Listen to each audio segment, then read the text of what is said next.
Guys, what came first, the onion or the ogre? I am so glad I didn't let anybody in on that. What? I'm so confused. Well, at least Eric has a better segue into the slash fiction now. No. Ew. What have I done?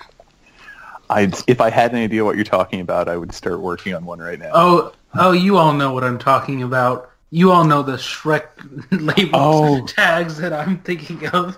Oh, no. I just want to say I can feel Hunter's palpable disappointment coming through the internet. Oh, no.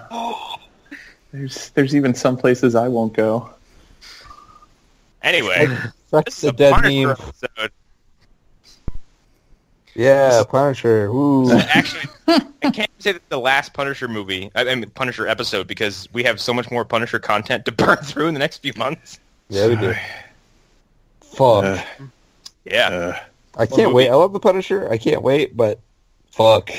I can't wait to talk about Warzone, okay? I can't either, actually. I'm excited to talk about that movie. Yeah. We're just going to have to wait for a little longer. It's hard not to tell Joe, like, let's do Movie Dumpster fucking Warzone, okay? Like,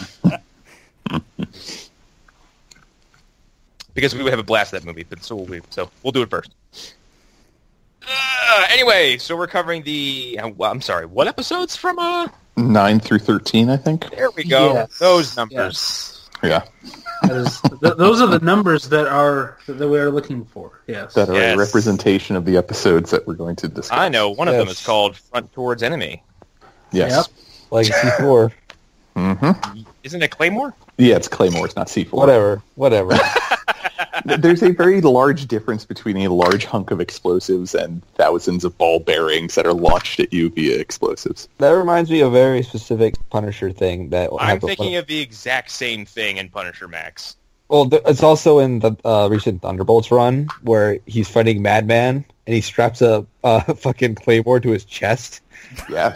It's fucking rad. Hey, all right, I really have to ask then, what the fuck is with Frank Castle and claymores? Like, He loves them. It's Vietnam connection. He loves them. Like they were pretty big use. Like, doesn't he blow one up and barracuda his face in Punisher Max? I think so, yeah. Yeah. Front facing enemy. Goes to open the trunk to get the baby, and it fucking blows up in his face, I think. Also, that might be it. That whole, like, speaking of Punisher Match, that whole, like, storyline is fucked up. Yeah. It's messed the fuck up.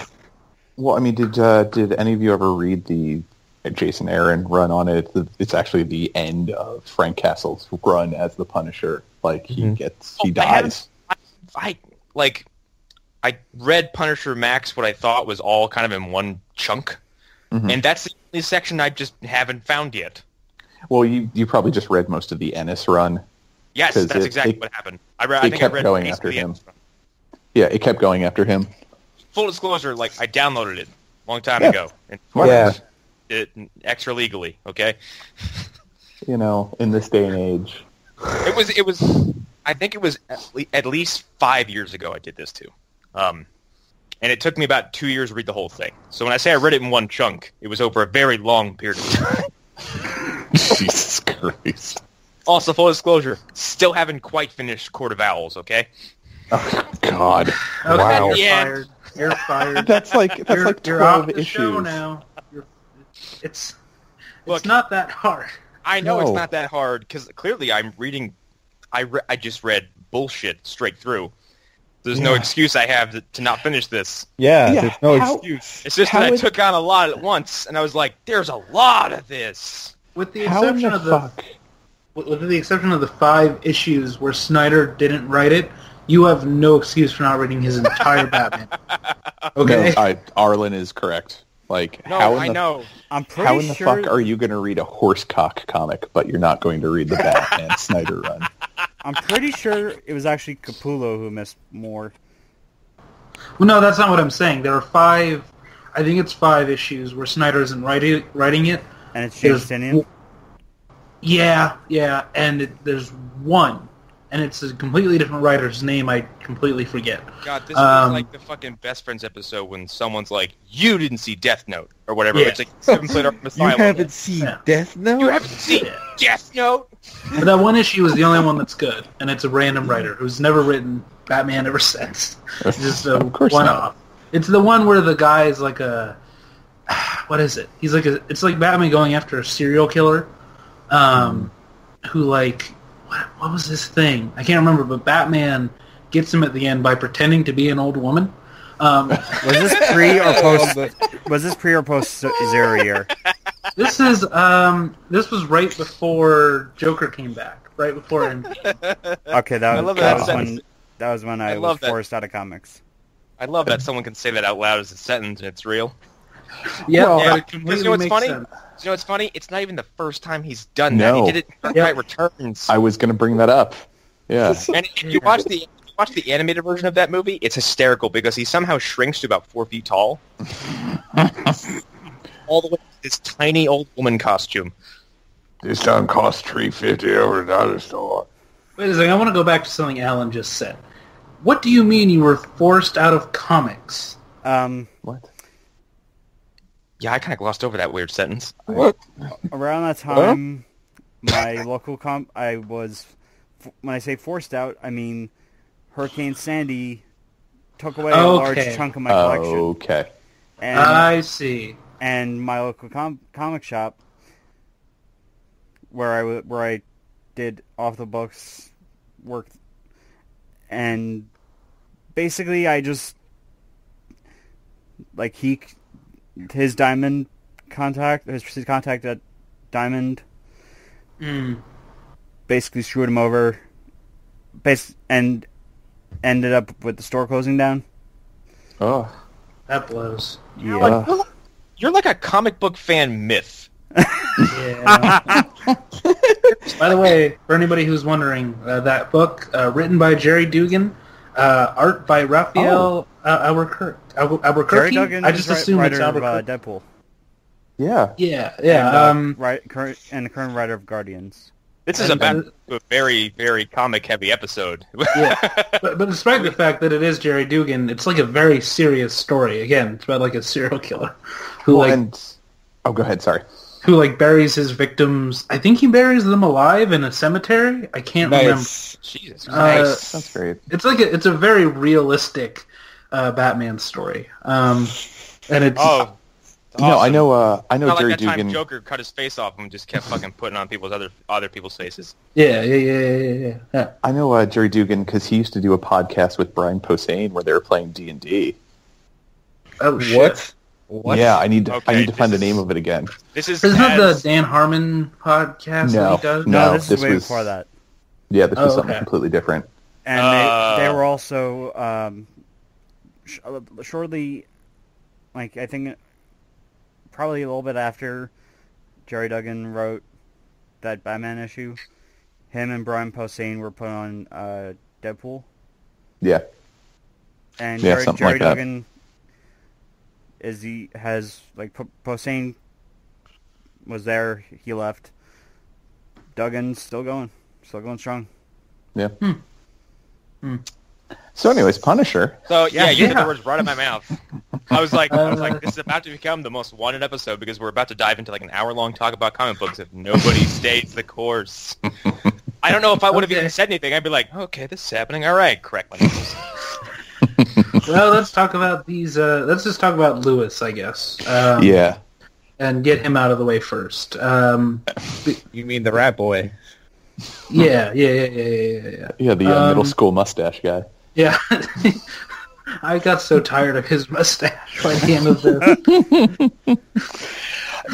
The one thing I will say for him, though, is I'm really glad they had his story arc in here because it was the one thing that redeemed the show from being about a white guy shooting people. Like, it helped quite a bit that they included the storyline to not make it kind of tasteless to have it come out shortly after everything that happened in Las Vegas. Yeah, it feels like it's commenting on something. It's not just a guy shooting people for 13 episodes. Like, Yep. It's really exploring PTSD and what it means to be in the military. Yep. And it's doing it through multiple lenses and multiple perspectives. And it really makes it interesting to watch as more than just an action show. Well, and this is why I said the Punisher's one of the most malleable comic book figures, because you can apply him to various different kinds of social backgrounds, and it still kind of functions exactly as it should. Mm-hmm. And yeah, Frank still gets to do what he does, which is scream incoherently and body slam people. So yeah, or scream at people just over the phone. But like his very existence is the Second Amendment discussion. Like he himself, you look at him and go, "Oh, that's a guy who's bearing arms and he's killing criminals. Oh boy." Mm-hmm. Well, even more so though with Lewis, like I feel like he was a really great reflection of everything that the Punisher could have been. Right. Yeah. And ended up not becoming because he still had a moral center. And I love that, we introduced Punisher in Daredevil Season 2 as a reflection of Matt, and how Lewis is almost like he's that to the third exponent. It's almost. a reflection of a reflection, because it's kind of actually interesting the way you guys put this, because if you kind of put Frank in the middle, you do have kind of a split where actually you could probably put any one of the three of these guys in the middle and have kind of the left and right be reflections of basically each other down the line. Mm-hmm. Yeah, because totally. Frank sees Matt as a half measure, Matt sees Frank as a dangerous measure, and Lewis is like the worst case scenario.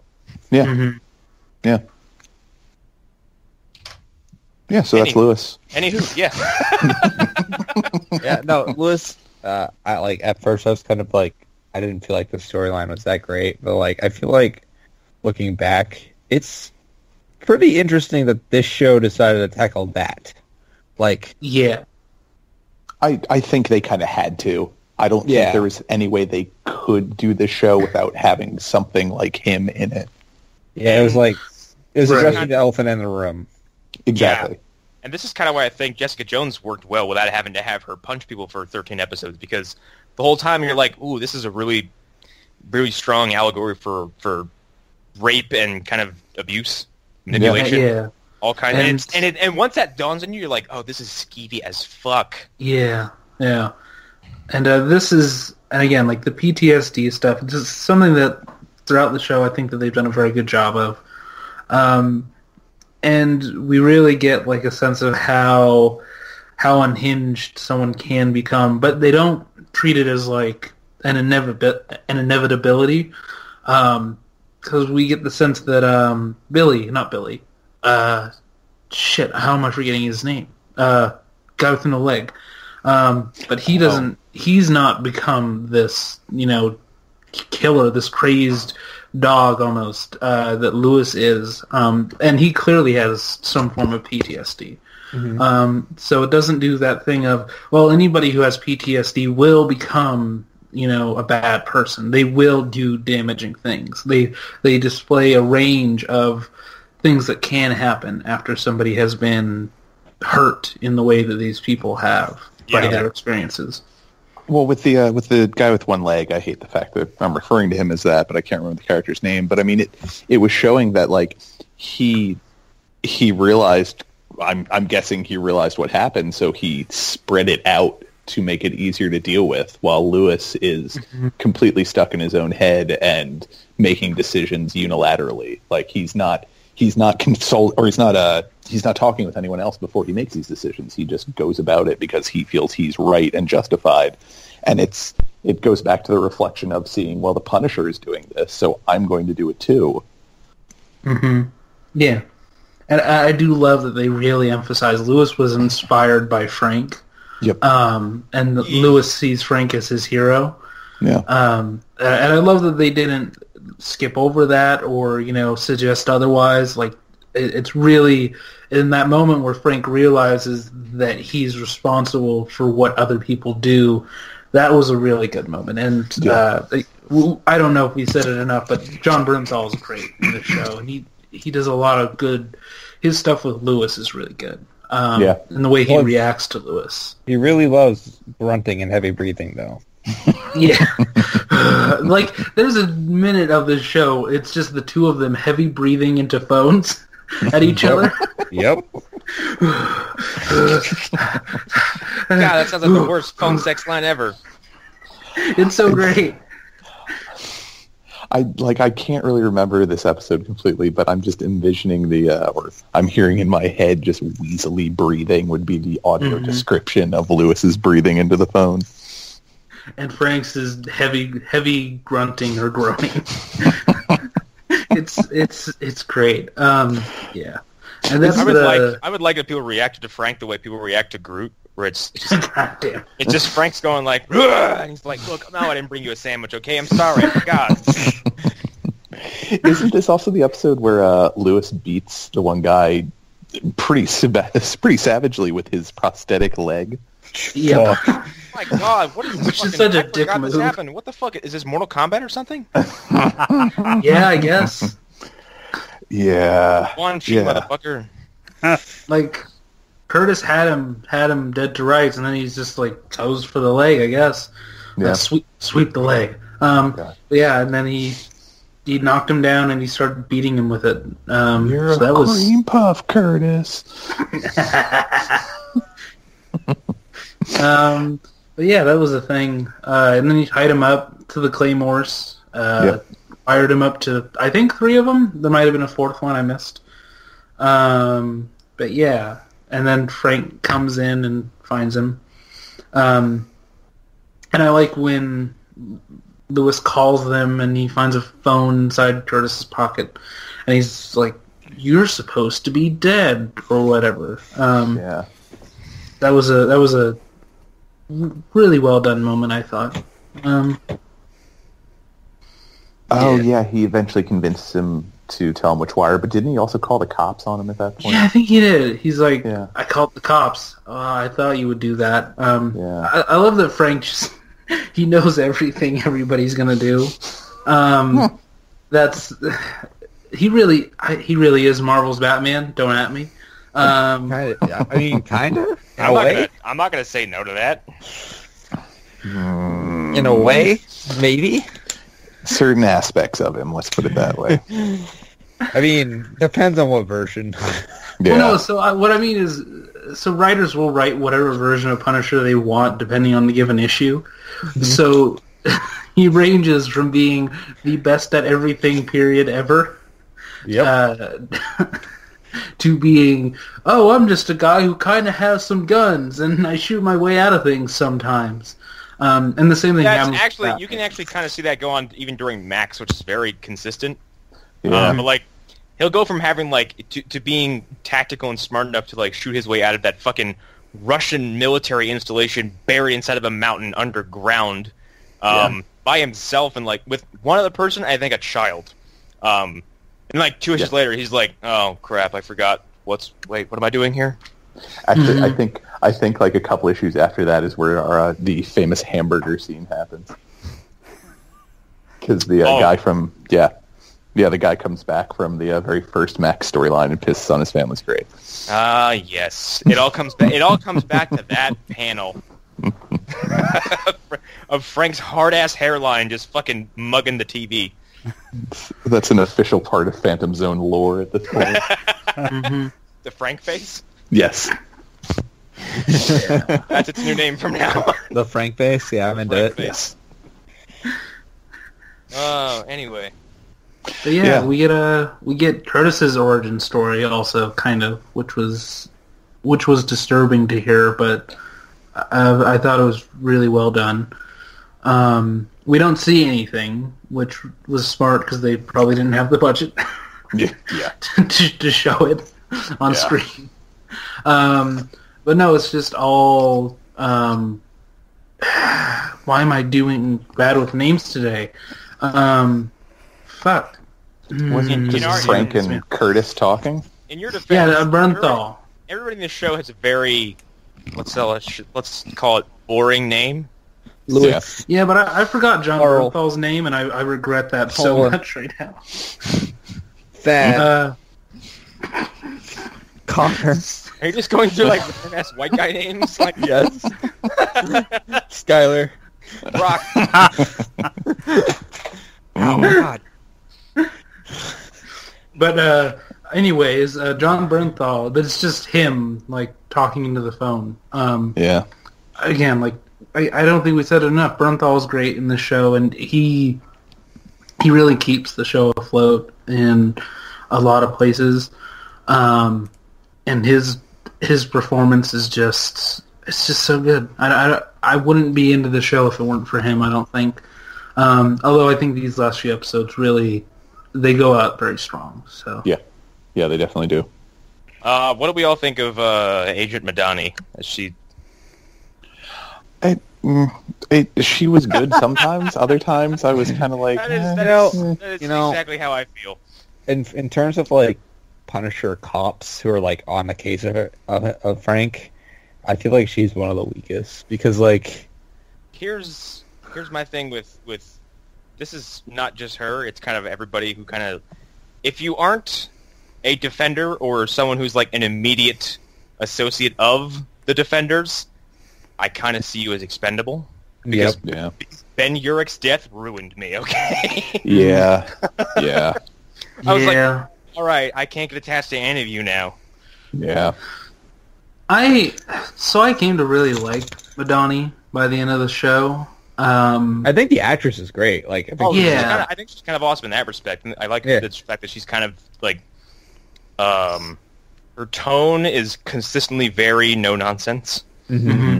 Yeah, and I like when Micro comes up to her in the bar or whatever with the gun in hand, and her reaction is she's not even scared. She's just like, "You gonna shoot me or not?" And I really dug that because that's the kind of person who you would need, who thinks that they can go after Frank Castle, especially when she's holding that gun on him in the stairway later on. Like, you need somebody who, when they just see a random person with a gun, they're just not gonna back down. You need somebody who really like has balls to go after him, and she really displays that a lot during this show.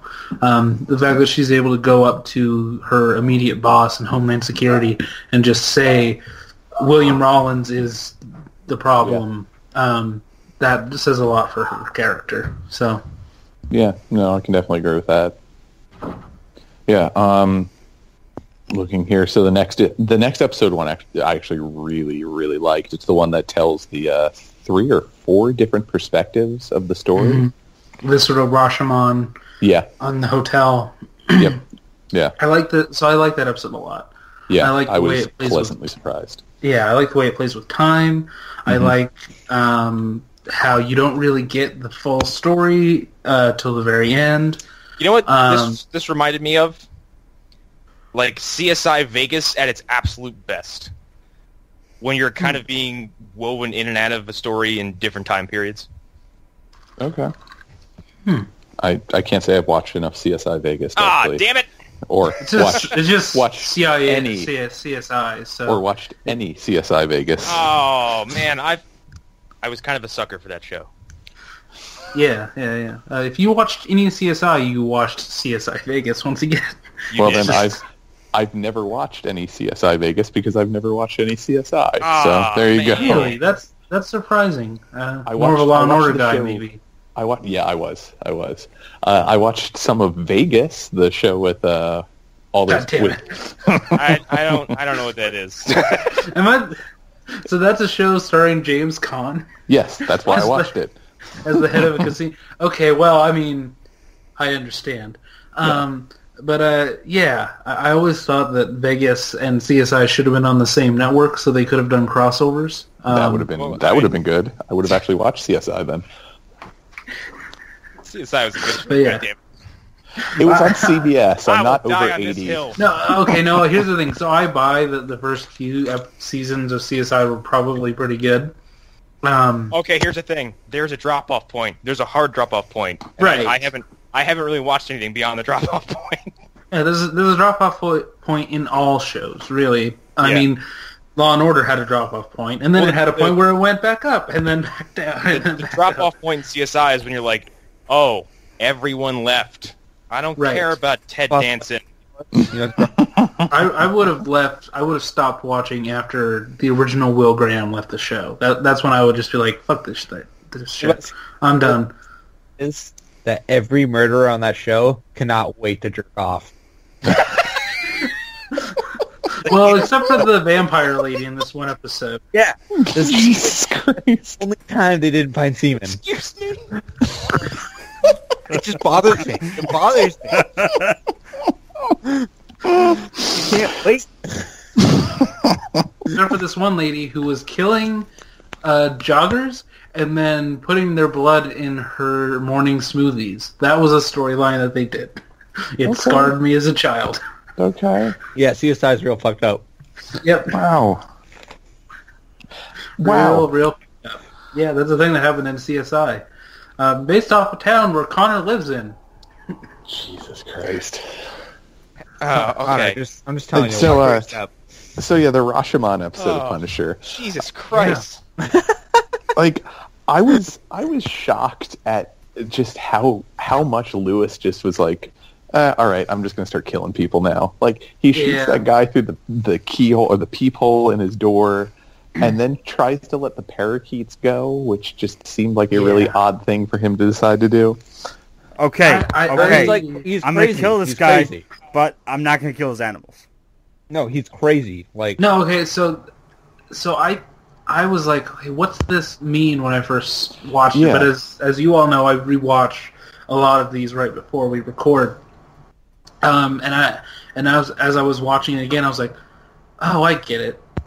The parakeets are a metaphor for Lewis throughout this entire show, in that he has a thought process and he has a way that he thinks things are going to go, and it never goes his way, but he's just going to keep on doing what he thinks will be right, even if he knows it doesn't work. And that's his own particular kind of damage that he has to deal with. So that makes sense. he's a bird in a cage, essentially. Right. And he keeps on moving those parakeets and trying to do something to get them to leave the cage, and they just won't do it. And he just keeps on trying. I was expecting him to just kill one of them out of frustration. I think that's what would have happened if the scene went on for too long.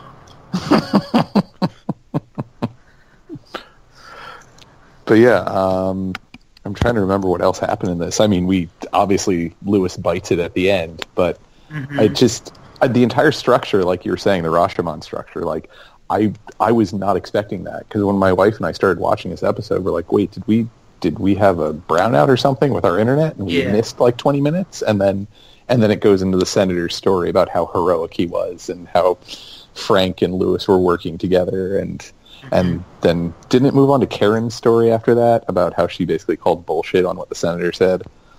Well, it was interesting because it was like you kind of saw the story from all sides and how it was being spun. Like, like I don't know of many shows that do that. Like, especially when tackling this subject matter. Yeah, no, that's a good point.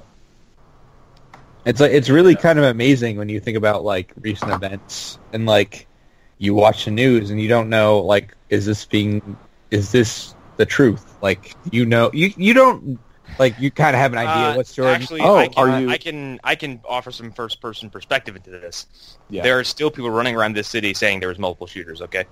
Yeah. Yeah. Still, that's what I'm saying. Like, still. Well, Hunter, I believe you're talking about something called fake news, which I could direct you to a site called InfoWars. No, Jesse, we could listen to the ramblings of a man named Alex Jones, who's talking about the Frogs are going to be homosexual. Go away, Jesse Ventura. I've seen a lot of things, and I've never met a man like Alex Jones who thinks We're that going the Frogs off are going the grid. Yeah, no, it's. The deep state is coming after you and your religion.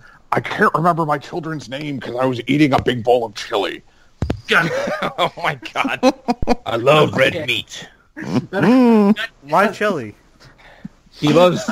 Dude, you don't know that about Alex Jones? He's like super into like red meat and shit. Like, and then he tries to sell you shampoo or Look, all right, here's the thing. Look, let's Alex Jones is what happens when you pour the mutagen from Ninja Turtles on a fucking cheeseburger, okay? That's all he is.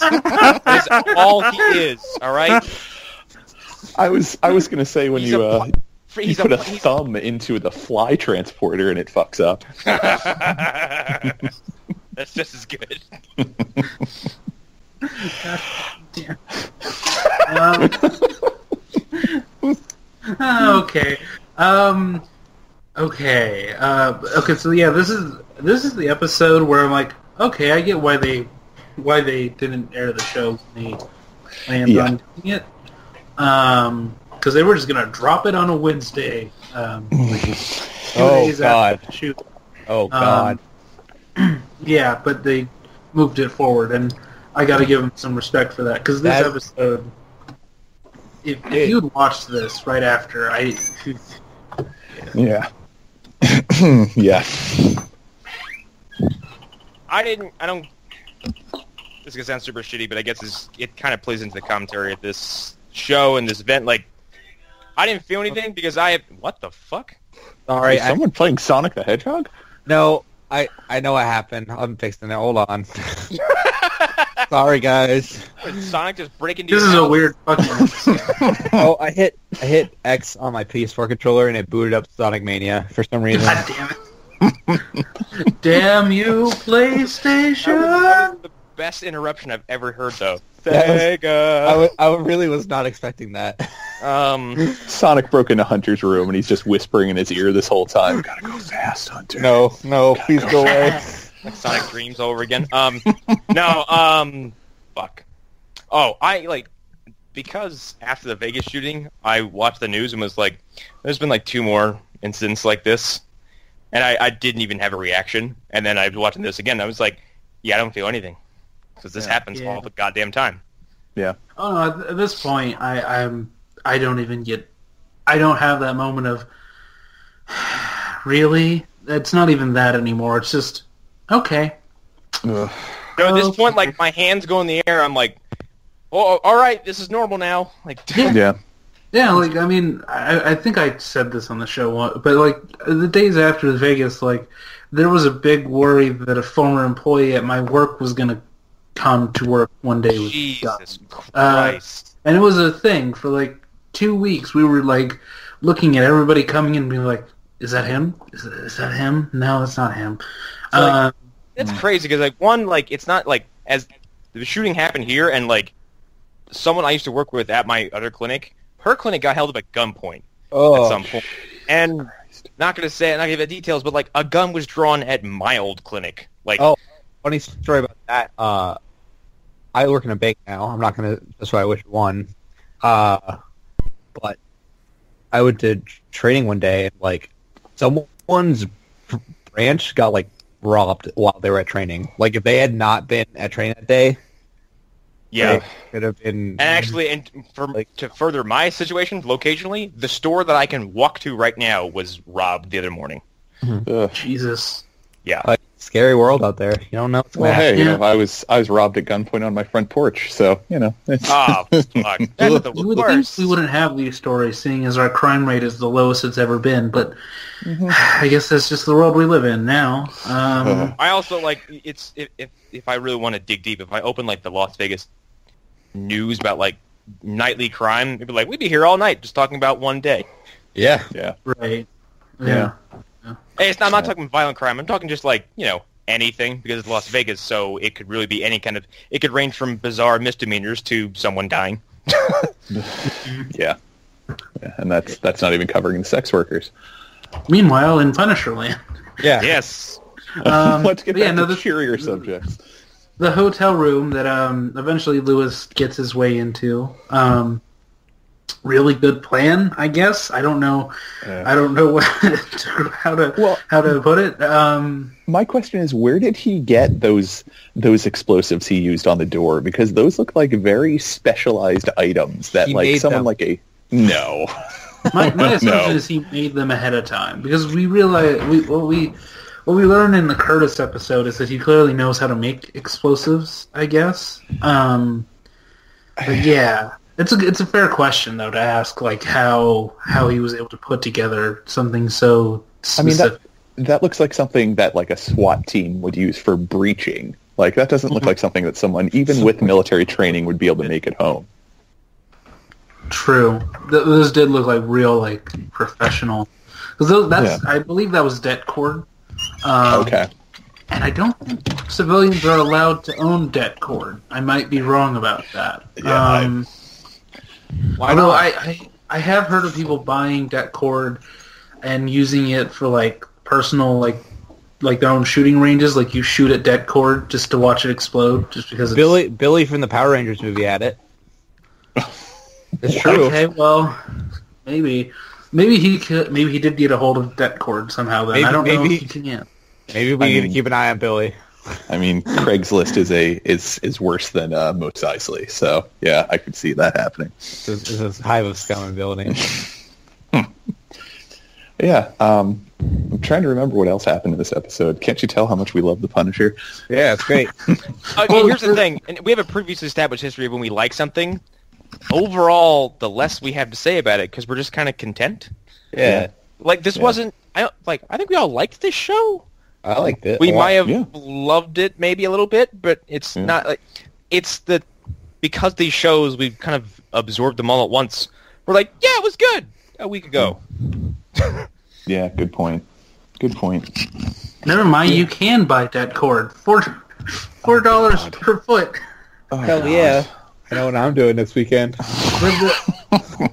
Or no, okay, so I don't think that was det cord what he had. I think that was just C4. But you're right, it did look like very professional, like pre-made C4 that you get in the military. He was in that group. I'm sure someone in that group could have had explosives. Like, right, I could see him getting that from the black market, possibly. Yeah, yeah, or something. Like, he's crazy. Like, yeah. Because crazy people can get access to things, as we all know. Yeah. In America, they can. Well, yes. There was no way we could avoid this tragedy, says country that could have easily avoided said tragedy. That's the only country that this regularly happens in. Yep. God, the Onion has fucking immortalized themselves. Jesus Christ. I wonder if the person who publishes that every single time, if at some point they just like, they have a day where they're about to publish it and they're like, oh, it didn't happen yet today. Yeah. Yeah, they have a big red button that just publishes it whenever something like this Also, happens. speaking of the Onion, I want to shout out whoever wrote that Roy Moore article. Roy Moore retires from Paul to spend time with someone else's kid. Oh is my hilarious. Holy shit. I love the Onion. They're savages. Yeah. Yeah, I feel like post 9/11 they got meaner, actually. I mean, makes sense.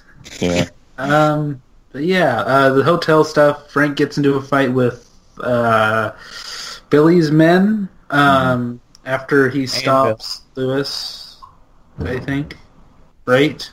I think. And Lewis captures Karen. Yeah. And then there's like a chase down the stairwell that Madani and Billy both get involved with. Yeah, and that's when Billy finally reveals his just pure shitbag side. Mm-hmm. Yeah, after shooting Frank and barely missing his ear, it looked like. Billy's a fucking dick. Yeah, he's a terrible monster. And I love the look of realization on Frank's face as he hears Billy's voice. Is like, Billy? No. I think he was just frustrated that Billy was like 3 floors up that he couldn't body slam him. God damn it. He's like, I can't body slam and jump up these stairs. Billy, shoot Frank. Frank not here. Frank not where Billy is. Frank, you just smashed Billy. Hunter probably knows what I'm talking about, but I think he's probably more angrier that he couldn't take hold of him in the hostage in a hostage hold and throw him off the roof. It's his preferred way of murder. Yeah. Are you referencing the Punisher video game? Yeah. Yeah, I know exactly what you're talking about. I mean, one of the most brutal things I've ever seen in a video game is Frank dropping damage off a building and his head explodes when he hits the ground. I mean, that's also a game where you can grab somebody to see their pants and throw them into a polar bear habitat. Yeah, So- that's rad though. I gotta love that game. Yeah, Billy's basically his heel turn is here, and then I believe this leads to Lewis going kaput. Yeah. Yeah, Yeah. doesn't he say something like this? I'm going out of the way. Soldier goes out. Caught the full Broderick. Well, he kind of realizes the horrors that he's brought upon the earth and takes himself out Tries because to it's redeem after himself. because Karen Frank disarms the Starts, bomb. yeah, and then Frank starts doing the Wait, the thing I about forgot. his father. Karen disarms the bomb. Yeah. Frank is nodding at her as she's Yeah. touching wires, and she grabs the white one, and he Okay, gives her the. I thought- the I like okay. how I like how all bomb diffusers always boil down to like, no, grab that wire. Good, yes, that will guarantee Yeah. nothing will happen. Good job. I just think it's I'd funny. like that like, to not work one of these days. Just I, com- Game I of com- Thrones style. I completely forgot that she defused the bomb. Yeah, like- Because he's like, I bet you It could is- tell okay, me everything in it your is- Christmas page. That is, let me just say something. I don't care if Frank was nodding her along. And this is not a knock against women. It's more of a knock against how some comic book properties treat women. Yeah. This is the most Lois Laney Snyderverse shit that I've seen Karen Page have to do. Well, didn't she shoot him in the foot though? Yeah. I mean, She shot him in the foot at least. her killing what's his face in Daredevil season 1 was fucking awesome. Oh, Wesley. Yeah. Yeah. Yeah. This. Yeah, I didn't like. I'm like, I didn't did really she like have that to it be depended on here? her. And this was some of what I didn't like Karen being in the series. I mean, don't get me wrong, I thought she was That's an my asset point. to the show. It's like I like Karen as a character, but I'm like, why are you here? yeah. What purpose do you Yeah. serve then to You be were like? here. She really didn't need to be here. It's like, hey, Karen, what? There's really nothing for you to do here, but I'm glad you're here. At least Yeah. Claire felt like connective tissue. Like Yeah, Right. Mhm. Karen's just there to just be Because like, Claire has showed up in every every show so far because she just because operates this network among these weirdo superpower people in this small section of New York. Her social circle just involves mostly those kinds of people. yeah. Right. Yeah. Hey, I'm good. Like, just one of you is fine. Because that's what sane people do. Yeah. Well, it's You're a little I think extra if there's like, hey, I know someone who was shot in the head. Oh, by the way, his skin can't break, so I need you to figure something out. well, it would kind of make sense if they go where they went with Karen in the Born Again storyline from Daredevil. Like, the reason why she ends up moving to California and getting into porn is because she can't deal with all of these super people in her life. Yeah. I don't know if they're gonna do that, but I don't think they're going to do that at I all. don't think they are either, but I think it would make some sort of sense if they did do something. I think I- they'll do something I different. hope they don't do that. I think I think it's harder to buy Deborah Ann Wool doing that kind of thing. Yeah, and also Um, it works better in the comics because there's a shit ton of crap, like shit ton that happens. Well, like, that was also I- the early that- '80s when that was coming out. Like Also, Deborah Ann Wool is Hunter's waifu, and he would never. no, okay, that's not. You're gonna That's get us in not- trouble again. Yeah, that's not what I mean. I'm just saying, like, Well, I don't think it works. yeah, it wouldn't work, especially with her. Like, it's That'd be hard to like- buy her that way. Yeah. Oh That'd wait, be no, like doing that Daniel basically already happened. It was Panabaker. called True Blood. I know, but in True Blood, even when she was trying to play like dirty girl, you know what I mean? It always played as like, you're funny. You think that you're dirty, but you're really not. You know, I was it'd be her doing like the heroin and stuff would be like them doing the same thing with Daniel So you mean Panabaker. it's like Taylor Swift now? Yeah, yeah, Mhm. yeah. Yeah, it's a lot Damn. like Taylor Swift. Like, Fucking gosh, dunk. Doing sick dunks on a podcast as late. what I is say wrong that- with this show? I say that because the other day, listen, there's a reason for that burn. The other day at my job, we can only listen to a handful of radio stations, and it was, I guess, an album release or a concert coming up. So my illustrious radio station played Taylor Swift every hour. Sometimes, sometimes twice an hour. Sometimes the same song twice in an hour. And this isn't being hyperbolic because at some point the guy came on the air and said, "I'm sorry, I played that too close to the other one." God. Oh God, that's great. There you go. There's the backstory. 10 hours of that. No. In other news, This was also the episode where they really tried to make it seem like Frank and Karen were gonna kiss, like while they were in the elevator. yeah, This was a bit. they need to stop that.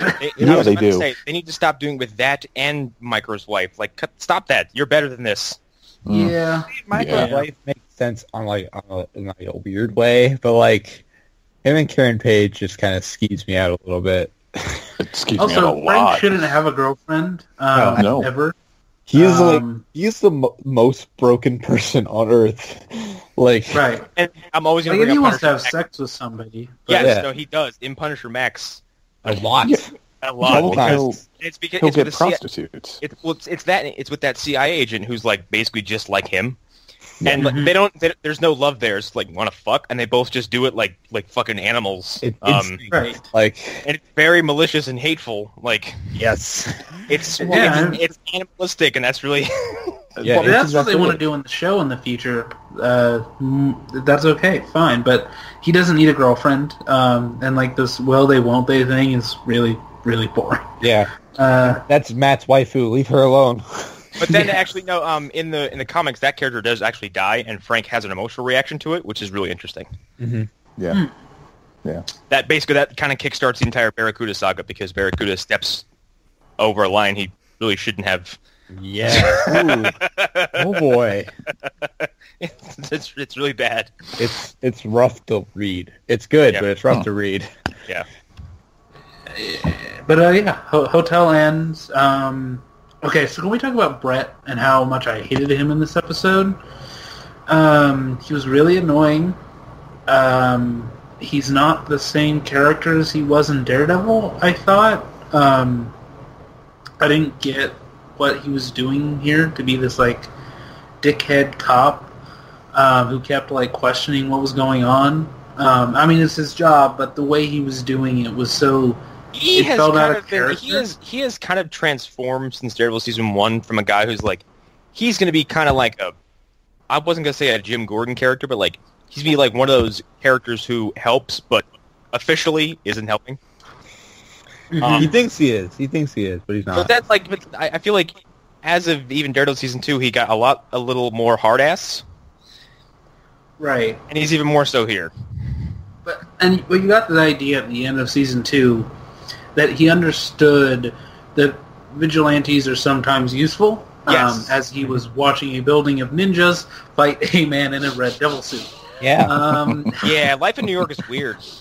Yep. And I can't remember if he's in Defenders when the building blows up or not. I think he is in the background. I think he's present. Yes. But you'd think he'd be used to this.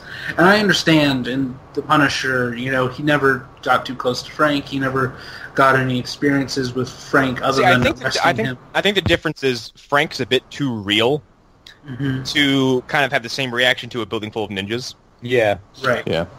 It's like you look up to a building full of ninjas, you go, this cannot be fucking happening right now. And like what Frank does, you're like, yeah, this happens every day, but now we really have to kind of look at it under a lens.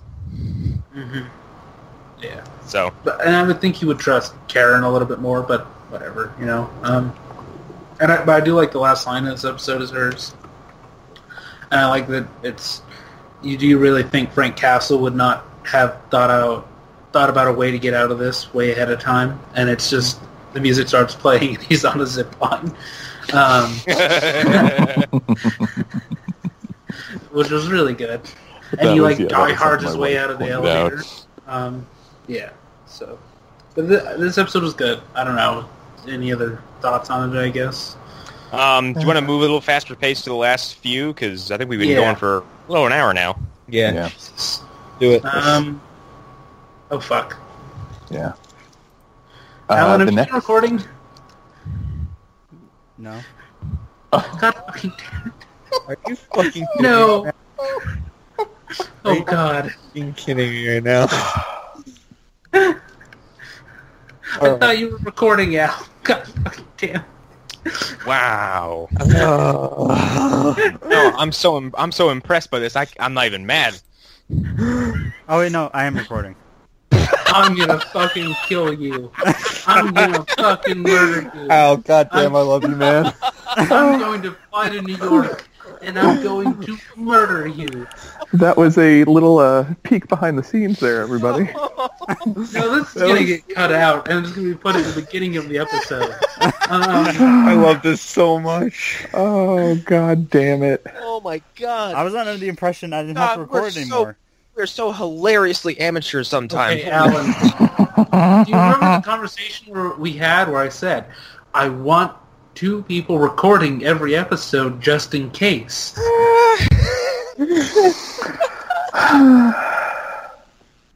This is God. great. Okay. I'm glad man. this happened. I'm glad this happened. Let's just get to the end of Punisher. Yeah. Yeah. Okay, Yeah. okay, Fuck so the I last guess... month and a half. Let's just... This was the episode Okay, where Frank went full Punisher. Yeah, after Billy and Rawlings capture Micro's kids or whatever, he, Yeah. like, draws Billy's men. Well, that and he has the most amazing, like, freehand spray painting ability I've ever seen. Oh, yeah, he has... It's as if Banksy designed his skull. Exactly. Yeah. Yeah. I mean, Like, I guess Frank was out bombing buildings. Is it better or Frank worse? that you're saying? Is it better or worse than Tom Jane's like weird gooby paint job in his movie? I mean, You know what? I really like his paint job. yeah, it looks cool. Dude, like I that. think it looks cool as shit. But the two of them still for doing this kind of seemingly free-handed paint job, it looks flawless. Yeah. Yeah. Yeah. Either situation. This is the one where Frank got the hell beaten out of him, or was that the episode? No, that was the next episode. That's Sorry. the next episode where they have to get the family back. Yeah. Oh, this is the one where Frank made a bomb out of a guy's head. Yep. Oh yeah, I saw He that. cuts the guy's head off. He tapes it to a grenade, and then he throws the head.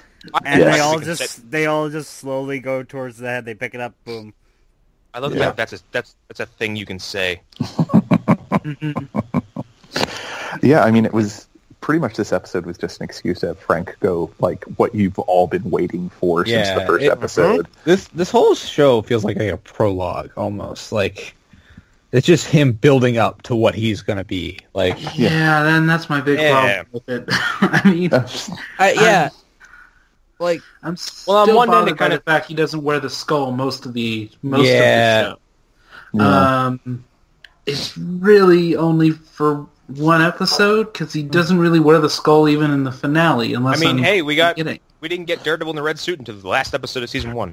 And Yeah. that bothered me then too. It bothers me here as well. Well, I'm not mad at Daredevil season 1 because I like his amateur look a lot. his proto costume is really cool. His It proto is. is really They awesome. grew on. But this is, I don't know. Like, I'm really tired of people being embarrassed by their costumes, especially when there are versions of those costumes that exist that are less embarrassing. Like the current Daredevil costume is like one of my favorite designs. I'm not gonna lie. Yeah, Except the black one. current Luke Cage costume isn't embarrassing at all. It's a yellow T-shirt. I don't get the embarrassment by that. You know, I understand Jessica not wearing her costume because. Yeah, that I don't want to see that in live action. Honestly, Yeah, I like her the way she is now. Yeah. but and What's funny because I like get. the movies were not ashamed of that at all. The movies were very proud of it, except Dolph's movie. Yeah. Fuck that movie. Yeah, that's my real problem. Is the movies have no shame in putting these people in like the most comic book accurate costumes of all time, except for Avengers with Cap's costume. That costume, that was like an action. I am so glad that everybody we as a society have decided like, yeah, that costume sucked. It's not Yeah. great. It's a good thing they went away from that. And it's fine without the helmet, but with the helmet on, I'm like, he looks dumb as fuck. Yeah, it's Yeah. pretty stupid. Yeah, it's as bad as the rubber ears from the one from the 90s. Yes. I'm not gonna lie though, that the first Avenger costume with the helmet is really neat. It is. Yeah. Yeah, it's my favorite, I think. That's why I love that he wore it when he fought Bucky. Yeah. Yes. Yeah. God, that was. I like that one, or I like his Avengers 2 costume, and I like that they're just sticking with it. So yeah. But yeah, him not wearing the skull is a problem for me, but it's fine. The show is fine without it, I guess. But yeah, he totally kills those guys. He murders them. slaughters them. It's really good. It's really fun.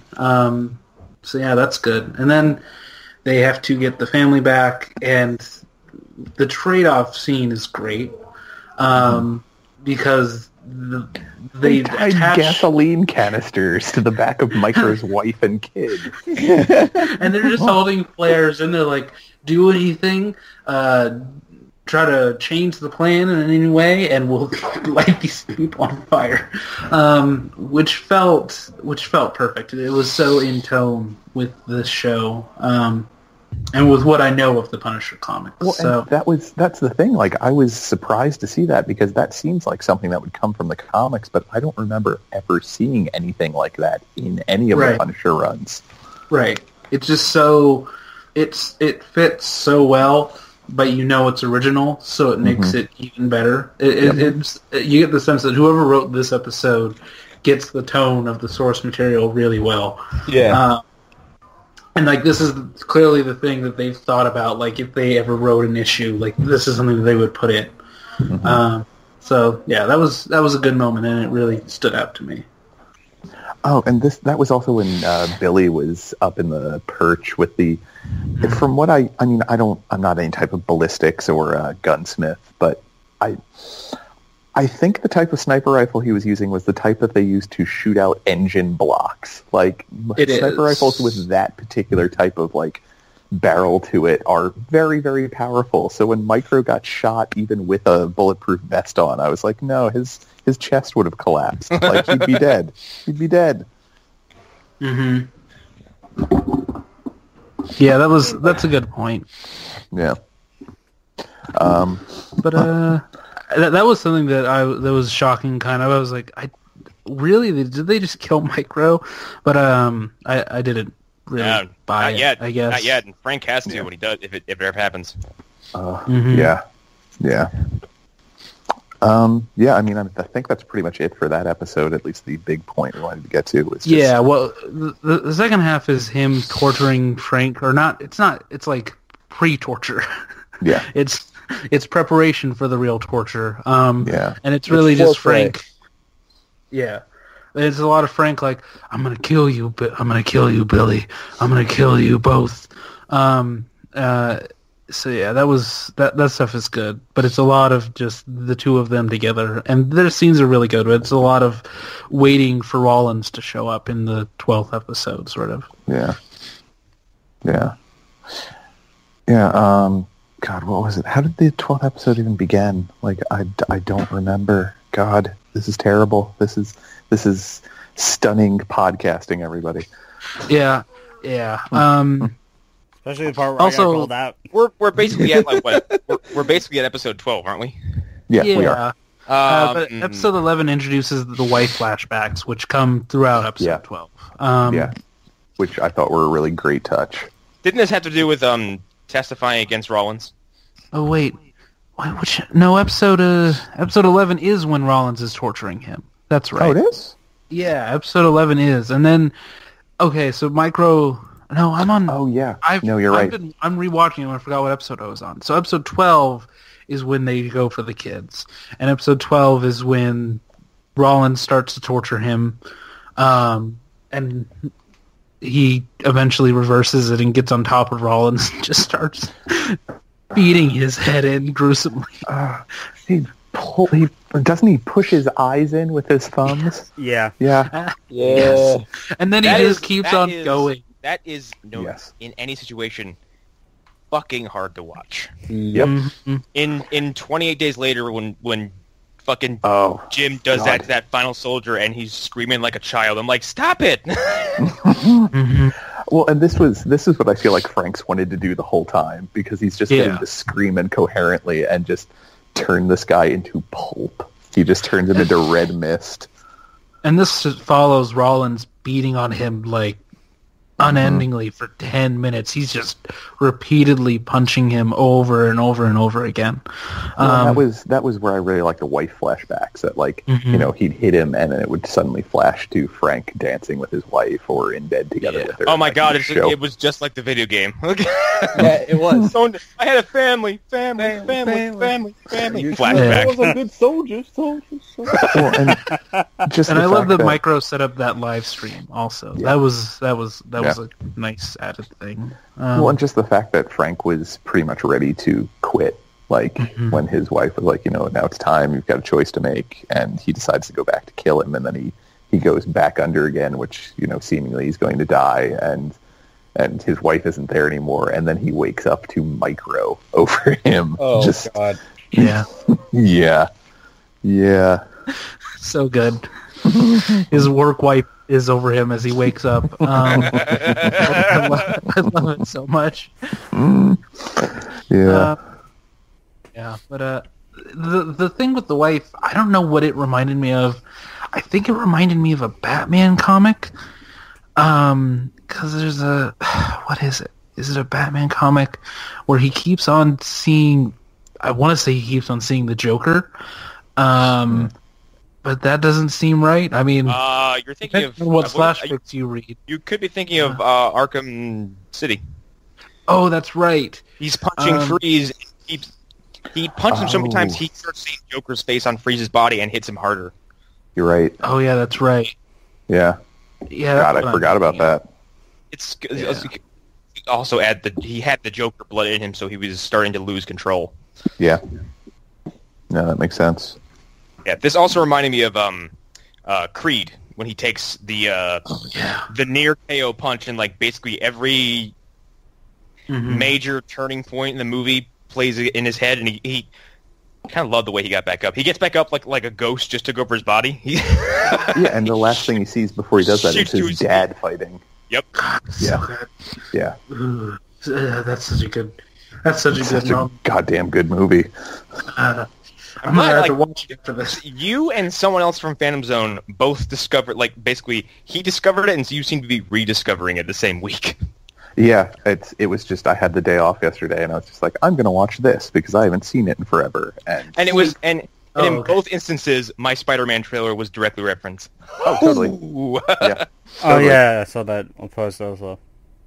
Even if Meek Mill kind of is a bitch, but regardless. Man's not hot. Man's not hot. He's going to call out Drake and release some really weak tracks. Nope, not going to do that. Damn. Anyways. Some deep cut rap stuff right there. And then get cut by Nicki Minaj. So Yep. I have to say, I'm not really, Rollins is gone, and I can't say I wasn't really ever, I don't want to say not impressed by him, but, there's something to be said about just, kind of random evil government goons who are your final boss. Mm-hmm. Well, it felt like they were trying to make him more sinister than he actually was. Yeah. Or at least the way the actor portrayed him. I mean, making him look like Blofeld, that does a lot. No, but that only earns you so much. Because you also have to have a villain who is better than Blofeld, which is an easy thing to get over.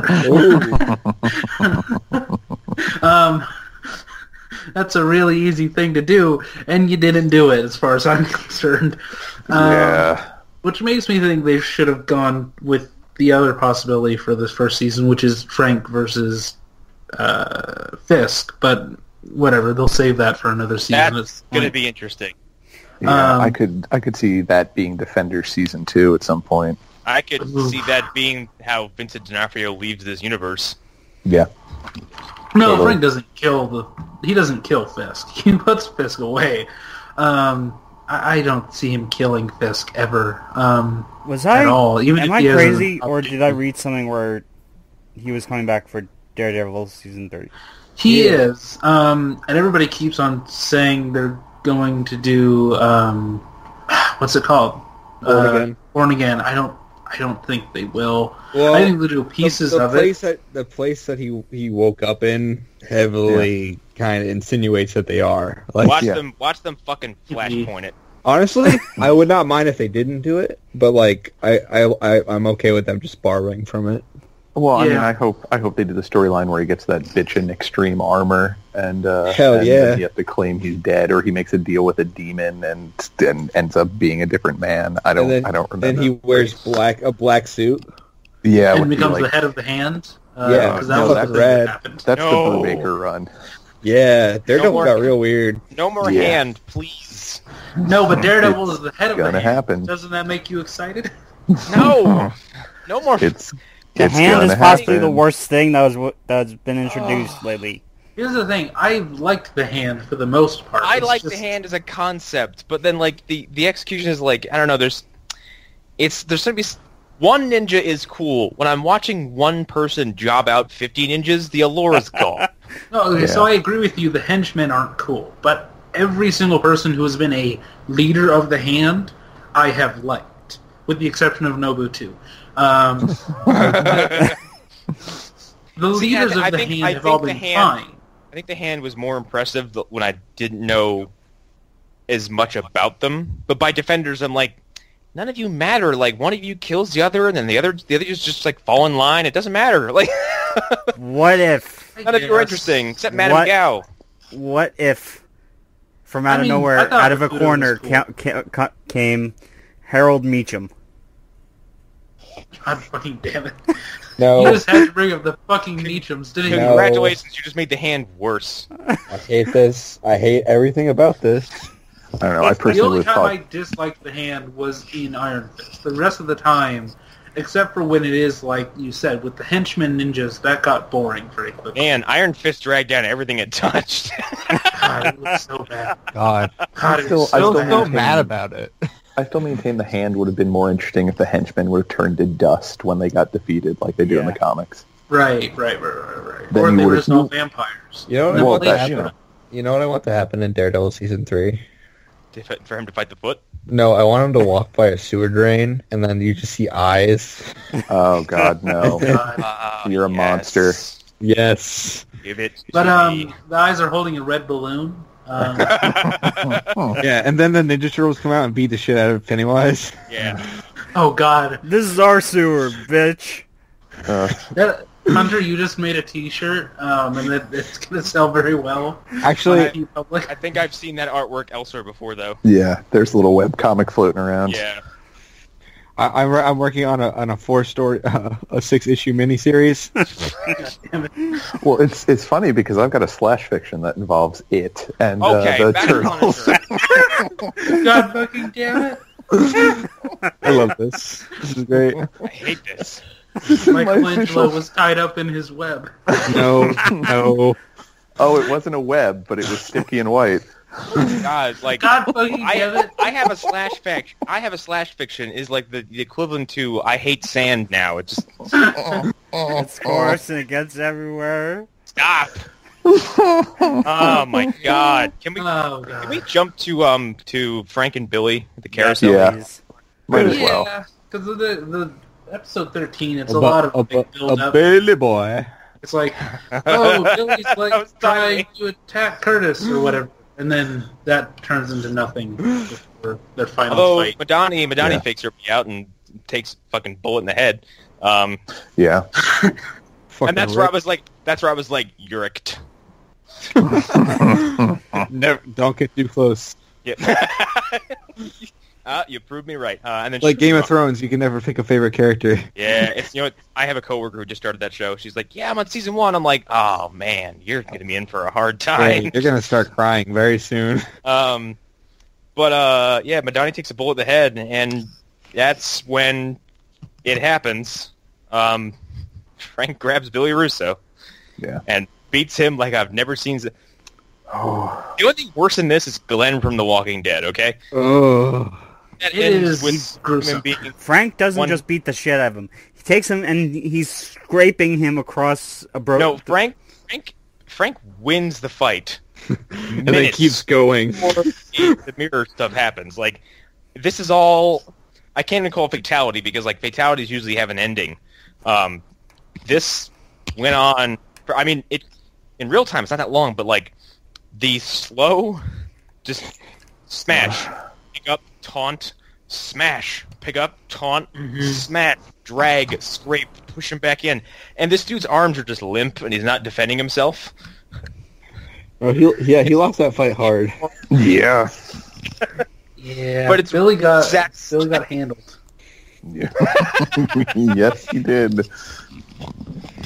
And there's something to be said about the satisfaction of watching a villain get not just like what he deserves, but he gets it and then some, and then some, and then some, and then some, and then some. It's like Punisher, like he did not like. He beats him so hard he becomes a new villain. Yeah. Yeah. He beats him so hard he turns into another person. Well, I mean, I think Frank that's beats the Billy Russo out of him. I think that's a testament to how good they did with, or how good a job they did with Billy as this terrible shitbag character. Because that and because they chose the right actor, like I said, the dude who played Prince Caspian. Exactly. He looks like a pretty boy. His facial hair is perfect. He has that nice little haircut, and then like it doesn't look like he has a flaw in his face. And now he is literally he's nothing but a flaw. Yeah, but they did such a good job of making him such a shitbag that I don't think there's anyone who's watching the show who's not like, oh, he didn't deserve that. You're just like, no, yeah, he had that coming. And I won't say this is better than the Punisher Warzone version of Jigsaw, because both versions are kind of good. We haven't seen what this is going to produce, but we know where it's going. Yeah. I mean, we know. The nurse says, like, I don't know if he'll even wake up from this, and if he does, he might not remember a single thing of what happened. Which is, like, very, like, set up for, oh, he's only going to remember, like, little bits and pieces, and they're probably all going to involve Frank. And I like that this is basically, one of them is going to be Heath Ledger's Joker, the other one is going to be Jack Nicholson. Mm-hmm. Yeah. And I like the fact that I live in a world where two versions of Jigsaw are going to exist on screen. Yeah. Yeah. Yeah. Yeah, and I like the logic of the only reason Frank doesn't kill him is because he knows this is worse. Yep. Like he knows. Yeah, like and that's the thing I love. It's like it's not necessarily that Frank's going to kill you. He's going to do the thing that will hurt you the most. So if killing you would be merciful, he won't do that. Nope. Yeah. Frank may not know it, but he kind of likes irony. Yeah. Yeah. And sometimes likes to use it to his advantage when he murders somebody. He loves irony, but to an extreme extent. Yeah. Yes. Also, he just kind of seems like he's not someone who would take the quick way to do anything. So I think in Max, like the woman who's involved in the sex trading thing, doesn't he throw her against a bulletproof window over and over and over again until it breaks? Yeah. And then he's like, I know what it feels like to hate again, or something like that. Yeah. He's so appalled by this woman who's mercilessly selling and murdering young girls, and he's like, okay, and really takes it all out on this woman. Yeah. Yeah, before he guts a guy, or is that after he guts the guy? I And leaves him don't for the remember, but I wolves? think it's the same story. He ties It him is. with yeah. The best part about that is like that dude is like a Serbian like war criminal, and he's like, Yes. he's like, you know what? I got to do something that'll really scare this guy. Yeah. Yeah. And boy, does he nail that! Oh, Yeah. And I Punisher Max is the most recent thing I've read Punisher-wise. But I think it's also the most perfectly executed long-form Punisher story I think there ever was. Yeah, it's really good. Well, and it's you can see elements of it in everything that's come after it. Like most of the Thomas Jane Punisher film was based on Punisher Max and Welcome Back Frank, and I guarantee a lot of Punisher Warzone was pulled from that.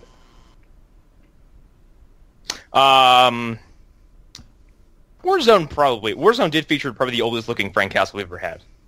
Yeah. Yeah. Although Ray Stevens, I think, rocks as a Punisher. You just look at him and go, wow, you look like some guy who's seen some shit. You mean Warthor? You mean Volstagg? Oh, yes, that's right.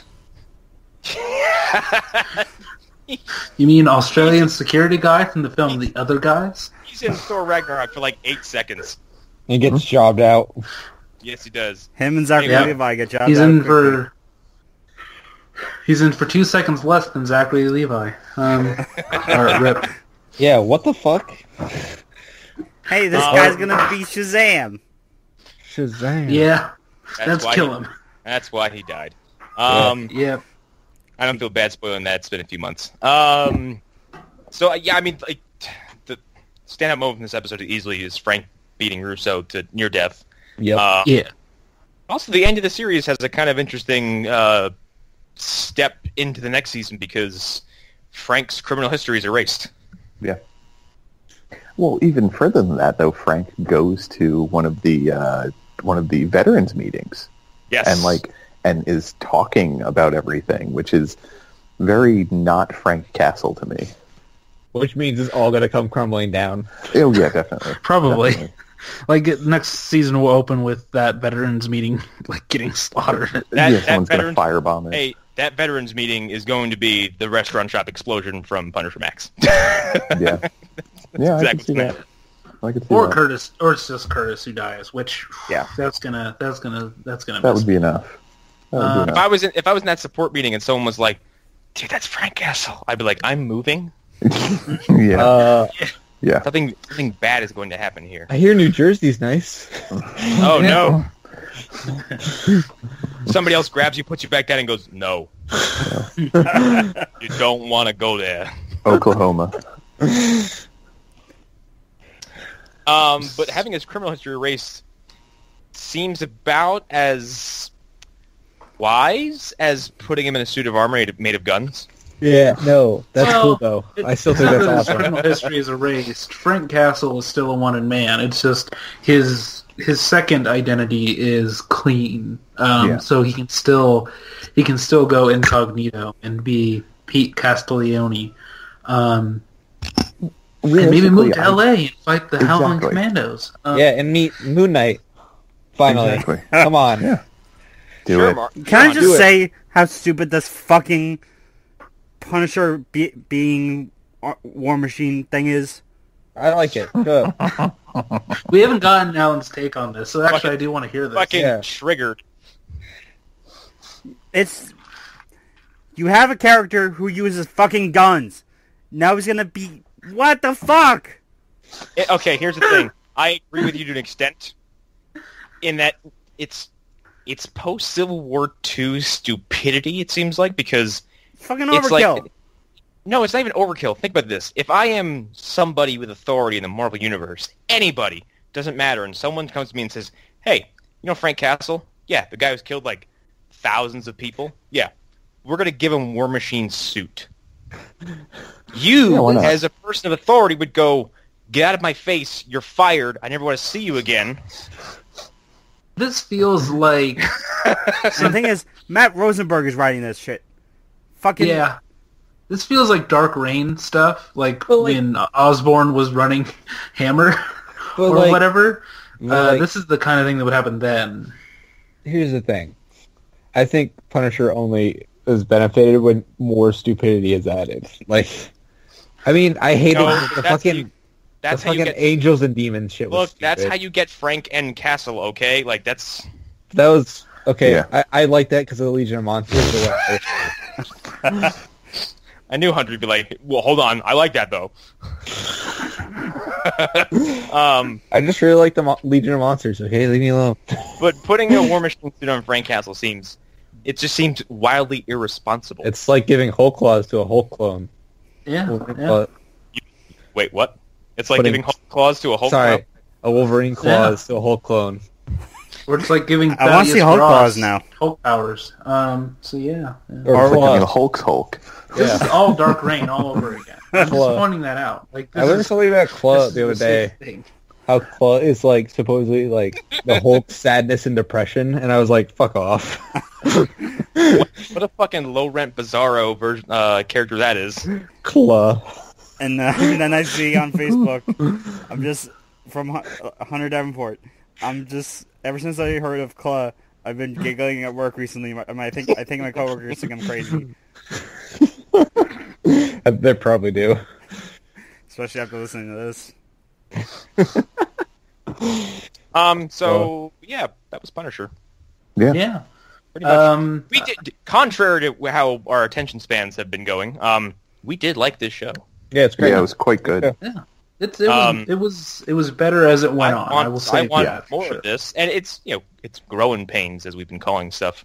Although thankfully, like the Iron Fist just happened. Never mind. I was gonna say the growing pain curve kind of seems to be going down, but that happened. Let's say Iron Fist was an anomaly. Like Iron Fist was just a series of bad decisions. Yeah. Within humans. See, I can't even this maybe if Inhumans didn't happen, you could say that Iron Fist is an anomaly. But then the same company took the same guy and had him go make another show. Well, I'm wondering if that was part of a contract. To be fair, they did that before Iron Fist had come out. Yeah, they had no idea. They had no idea that the audience would hate Iron Fist. It still doesn't give them an excuse because I don't see how they watched Iron Fist. Yeah, and they weren't But I think I even read an article about Scott Buck that said no, he has a reputation for doing cheap, quick work. Yeah, cheap and quick are not exactly ways to was. Achieve. Yes, that's so what happens. So was the end of Dexter, and so was Iron Fist. He has three very prominent, established examples of how bad he can actually be. That's what happens when you hire your showrunner last minute, because you weren't sure if you're going to do something as a movie or as a TV show. Yeah, keep him away from Iron Fist, please. God. Yeah, and let's hope that the guy who took over does a better job, because I sure as hell... It isn't all Scott Buck's fault, however, because what's his nuts from who plays Randy Dan? Finn Jones. Something. Finn Jones, yeah. Finn Jones is just not great. I don't blame him. I don't either. I don't blame him either. I don't blame someone for being miscast. He's probably doing what he thinks is the best job he can. He's just not who I think Danny Rand should be. I think they focus more on the look. His performance is very out of place. I think they focus more on the look of what Danny Rand should be, and not someone who could pull off the martial arts and mystical aspect of it. Yeah, I mean, looking back, I think they really could have cast an Asian actor or something, an unknown they could have cast the guy who played Davos as Danny. And I guarantee it would have been a better show. Possibly. I don't know. Yeah, I don't want to talk about Iron Fist, guys. I don't either. This is giving me PTSD. But no, I think these shows. I think Jessica Jones season 2 looks like it's gonna be very interesting. I really like the trailer. Yes. We don't know anything really about any of the shows going forward at this point. I know Luke Cage season 2 is happening. Punisher season 2 was announced recently, a few days ago. Yeah, which is I think it's weird for them to announce something so soon. They like to announce it early so people know that it's happening. I feel like Punisher just landed and it hasn't really breathed all the way. And they're like, bam, season 2. I think they saw the positive reaction to it and they were like, all right, yeah. Well, that and like we discussed in the last episode, we don't know how Netflix rates has its metrics figured out. That's very true. Yeah. We do not see behind the curtain. So I mean, maybe there was something going on with Punisher that made them tons of money or reviewed ridiculously high that we don't know about, and they're just all right, we have to do a second season. I mean, we can assume certain things. We know that Luke Cage broke Netflix during the first weekend. It just broke all their servers, and Netflix was down for a little bit. So we can assume that Netflix bases it off of, compared to that, how well do any of these shows do? And that's how they decide if they're going to do another series. And that's... Yeah, I guess that works. It kind of explains it. So Punisher must have done something very well. And also they can compare it to previous releases. Jessica Jones was released around the same time as this first season of Punisher. So but yeah, you're right. We still don't know like how these shows work at all. Yeah. So yeah, that's troubling. But I'm fine if they're going to announce this stuff if they have an idea already. Yeah. As long as they don't screw it up too bad. Yeah, I don't. Again, I think Iron Fist was an anomaly. Like we all liked Defenders, and the parts of it that were good were really good.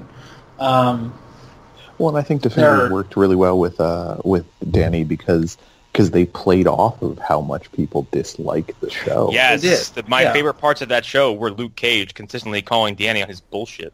Yeah. Yeah. And the people that were complaining that Danny is going to be in Luke Cage Season 2, shut up. No, that's great. That is great for Danny Rand. That's great for that character. That's excellent rehab opportunity there. Yeah, he works best when he's with Luke Cage. Yes. So what should we do? Put him with Luke Cage as much as we possibly can? In fact, I would kind of hold off. I would kind of hold off on Iron Fist Season 2 until this pans out and you see how it does. Yeah. Yeah. Like, seeing if he's really good in Luke Cage Season 2. And I bet he will be. I bet he'll be, like, I think everybody's favorite part. With Luke Cage, like, because the tone in the show gets very kind of, like, smooth smile, wink at you kind of humor, like, Danny can't be written as this constantly aggressively confused man-child. Mm-hmm. He has to kind of, I would use the word with it. He has to be cool. Yeah. See, I think it could work the opposite. Like, he could be doing what he thinks is cool, but Luke is the barometer to be like, no, dude, like, what are you doing? Yeah. What are you doing? Okay, he has to be entertaining is what I guess I would Yeah. Right. in a positive way. In a positive way, not in a way that makes you go, wow, that character's so poorly done, it's comical. Yeah. Yeah, but It has to be I think it has to a be buddy cop thing. Charming is the word I would use. Yeah. He can be missing the mark with Luke, and he can He's be gotta making fun be of him. weird. He's gotta be Yes. a weirdo. Yes. Well, I mean, he's already a weirdo. He just likes to enter people's homes and be like, I'm Danny Rand. I'm Danny I'm Rand. the immortal Danny Rand. Iron Fist. I am the Danny immortal. Rand. What is he? One of the Venture Brothers? I am the immortal Iron Fist. No, I am we the are immortal Iron Fist. Fist. We are the I immortal got Iron anything Fist. to eat. I need to get my chi back up. We are Venom, guys. We are Venom. Our wedding, Iris. It's our wedding. Yeah. We God are fucking Venom. So I guess overall thoughts on Punisher. It's good. Me like you, me want more. It's good. Is Yeah. good. No, I think like you said before, Arlen, like it took a little bit to get going, but once it did, like each progressive episode got better. That's and fine better. because the Punisher should work more like a train than like a sports car. Yeah. I just want that season of him taking down Fisk. Like, I'm now like, give me that season, give it to me now. I just want that.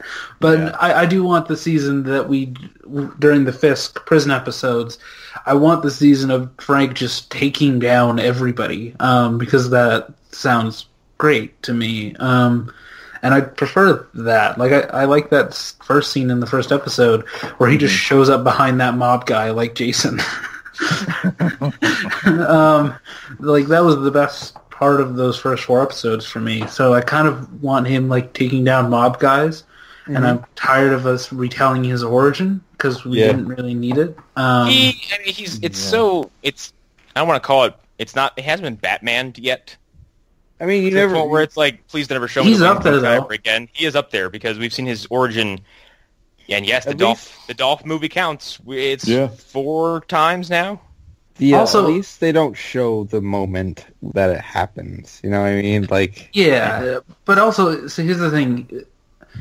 Unlike a lot of other characters, his origin is a trope of any vigilante character who has ever existed. yeah. Like, his He origin just is the same as Mad Max's. It's the He same just as handles it Paul worse. Kirby. Yeah. It's the same as all.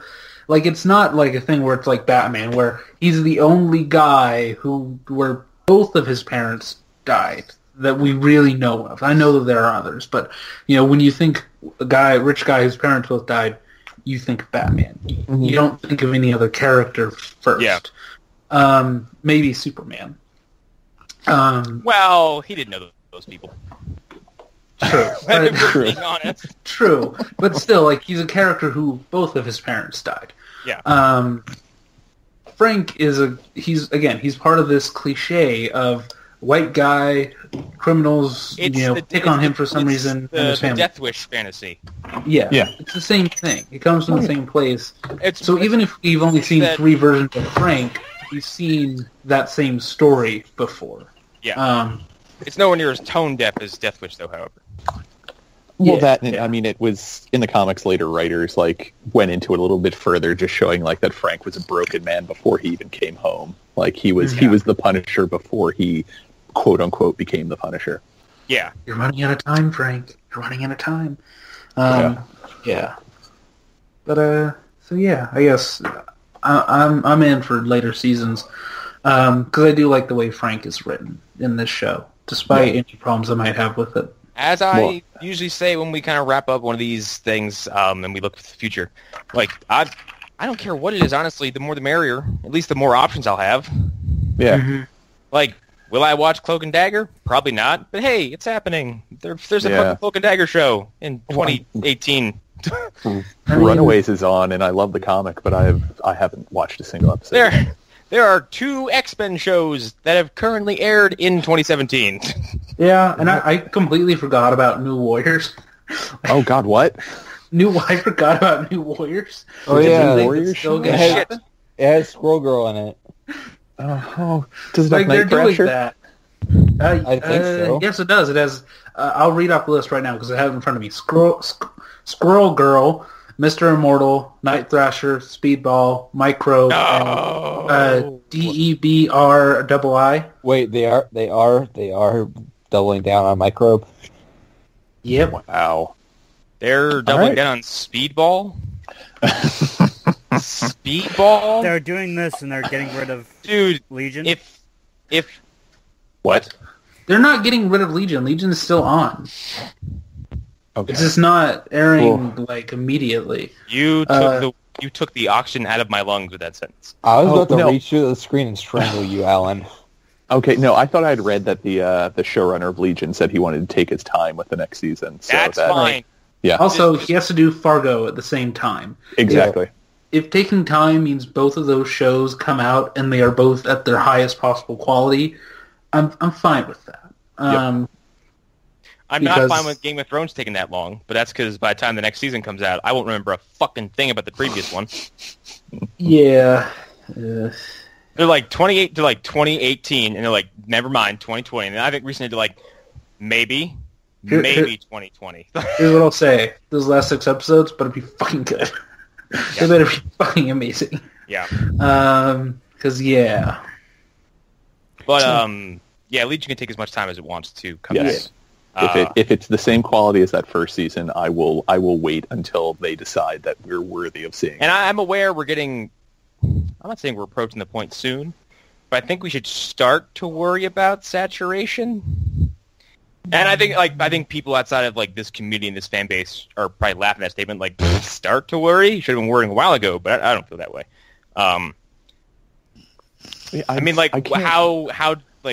How much is too much?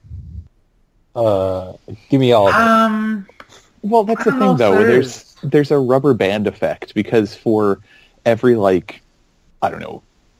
okay but mediocre Marvel thing, then you have stuff like Batman versus Superman. And people will come right back to Marvel stuff and be like, oh no, it's not that bad, it's better than what they have the other option of watching. Because Warner Brothers has put out 2 good Justice League films, or at least Justice League related films. Yeah. I don't know if there's a such thing as too much because people can just choose to not watch some of it. There's of the stuff coming. There's a lot of stuff on the horizon. A good portion of it will probably fail, and I think the longer we go, the more I think we'll see that happening. Because how many times has Marvel truly failed since Iron Man 1? Not many. And even their failures are soft failures. There's stuff that's oh my god, that's so easy to bounce back from. It's not even funny. Well, even Agents of that doesn't have S.H.I.E.L.D. stakes. But like even Agents of S.H.I.E.L.D., as much as I do not like that show, It is on its fifth year alive, so it is, and I acknowledge that there are like 10 episodes of that show that I watched actively on a week-to-week basis, and I loved. The rest of it can go rotten hell as far as I'm concerned. I don't care. It's kind of like how people will. There's a large part of people who just don't like the CW stuff, and they're like, "Oh, I can't believe it's been on for fucking 6 seasons." I'm like, it pleases a very large portion of people, so it's going to exist. There are people that think The Flash is too soapy. That's a very agreeable statement, but it doesn't bother me. Yeah, I disagree with it, but I can see where it comes from. And you guys chat aggressively on Cloak and Dagger when you saw the trailer. I still will. If that trailer hasn't improved, I still will. I was aggressively on the. I don't have an opinion yet because the show hasn't come out. But regardless, it's still gonna be shit. It's freeform, so I don't know. Is making me upset. I think it could be good. That's the thing. I can see the possibilities. It looks like it was made for $10. It does. Yeah, but if you compare that to all the other freeform shows that look like they were made for $3, it's much better. No, the only difference is this one has glow sticks. This one has neat fiber optic toys. Yeah. I don't know.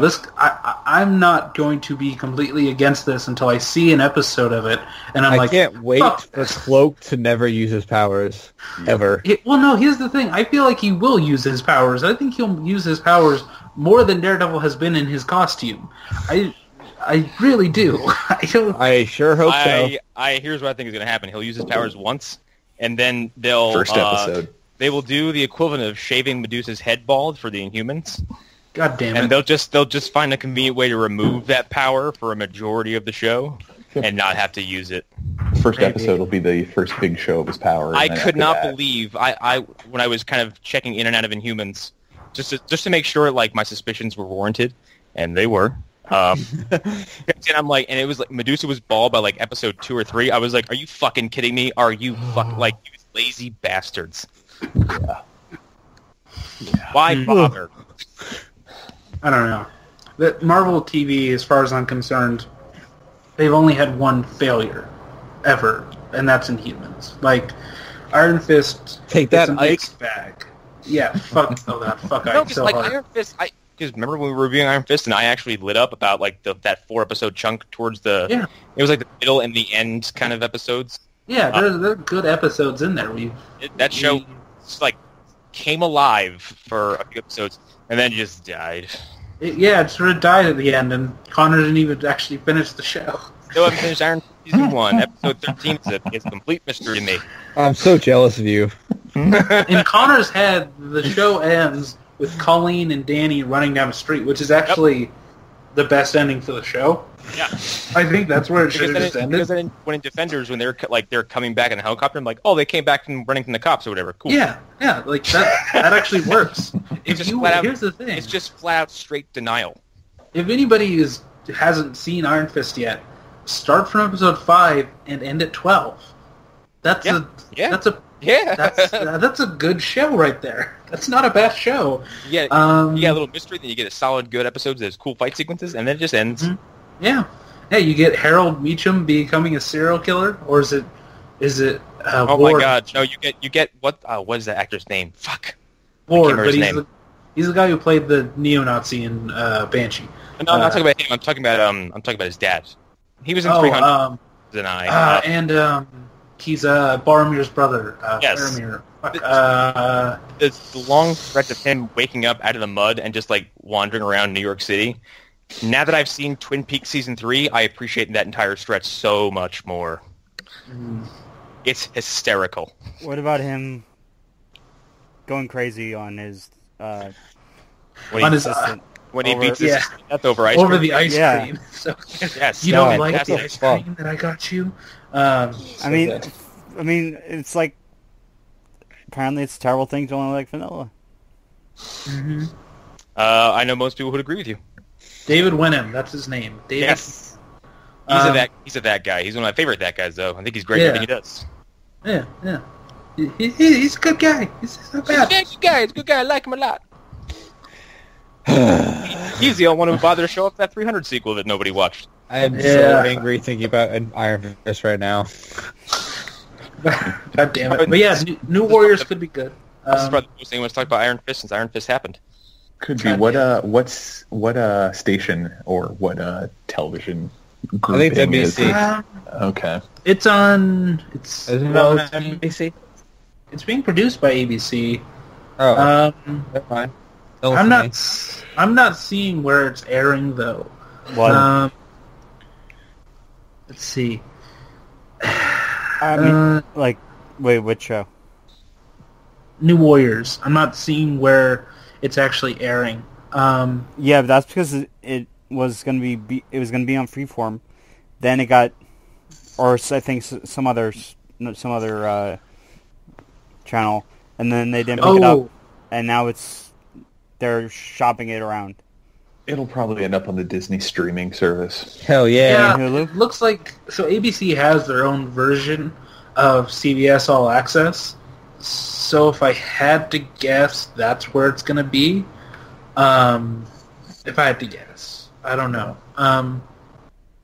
Yeah, but that's happening. I haven't seen Runaways. I haven't heard anything either way, though. I honestly, Runaways is apparently out. I haven't heard anyone talk about it. Yeah, it's airing. A few positive things about it, but it's so aimed at teenagers that I don't really think it's for us, and that's part of why I wasn't so harsh on Cloak and Dagger, is because it's aimed at teenagers. Oh, I got that vibe right away, and I knew I was like, this isn't for me, but holy shit, it looks cheap. Yeah. I've heard nothing but good things about The Gifted, so we got to check that out probably. Yeah, we should. You know, like we gonna get to it. Yeah. At least talk about it once. Like we did with Gotham.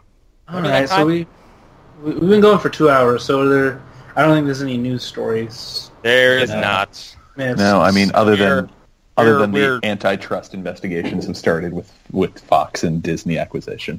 Oh my god. Yeah. But that's And there will not be a separate episode of me reading through the entire Fox catalog, as much as you might want. I think you should do it. I think you should do it to a never-ending loop of mind heists from the Inception trailer. God damn. You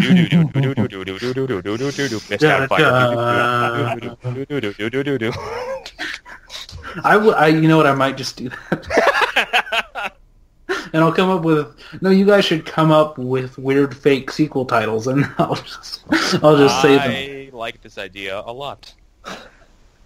Maybe we'll do it. Maybe we'll even talk about Superman Lives sometime soon. Ooh. At some point. It's going to happen. Yeah. I think it's going to happen sooner than later. Yeah. I think so. 'Cause I think I want to do it next. Yeah, that's... okay, so I guess we can do outros now, I guess. Hi, I'm Connor McGraw. You'll find me on here, and you'll find me in the movie dumpster. That's a good tagline. You'll find me in the movie dumpster. In January, when that comes out, I've listened to a few episodes, and shit, it's good. It's good. Yeah. Good shit. You can... Don't follow me on Twitter. Fuck that. Follow my writing on Haro, blah, blah, blah. Yeah, that's about it. Just don't follow me on Twitter. Do what you want. I don't give a fuck what you do. That's a really inspired close. Yeah. I'm lots of places. AI Haro, most places. SpaceColumbo.tumblr.com is really where I do most of my stuff. You know, opinions on things and all that. So yeah. And stop calling in your girlfriends to do your battles for you. Yeah. So, Shit! Called the fuck out.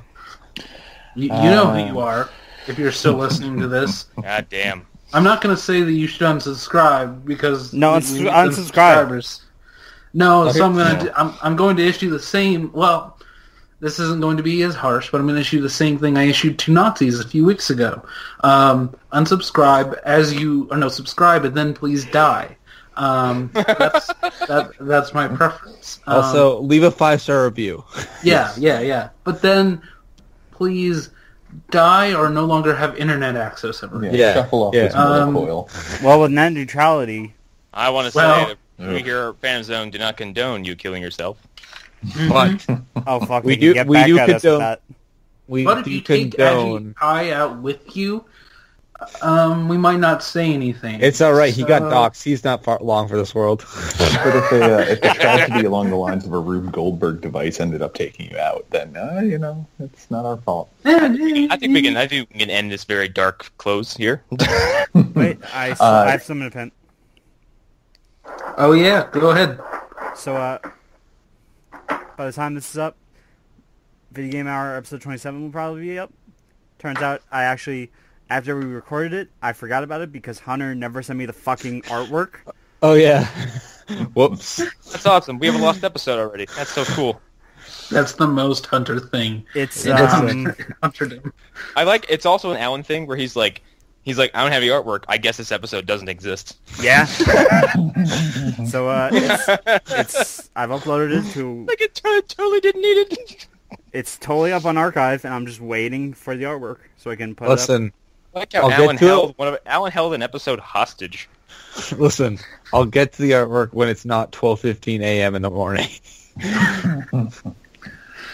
I'm Eric Dorchak. You can follow me on Eric_Fedor on Instagram and look at puppy pictures and other things like that. And also going to combine two worlds here. I'd also like to promote the fact that I have a beautiful slash fiction about Virgil. and no, there is no, a no, movie thing coming out soon. no, They're- no, They no, find no. Velvet a FEMA death camp. Quiet. No, we're done. Go away. No, stop. Stop this right now. I will not reward this kind of behavior. The glistening sweat on Virgil's skull Okay. brought Bye. Bye. Bye. Fuck X-Men Apocalypse. Bye. Bye. Fuck X-Men Apocalypse. Fuck a pie, a shit pie. Hey, shit.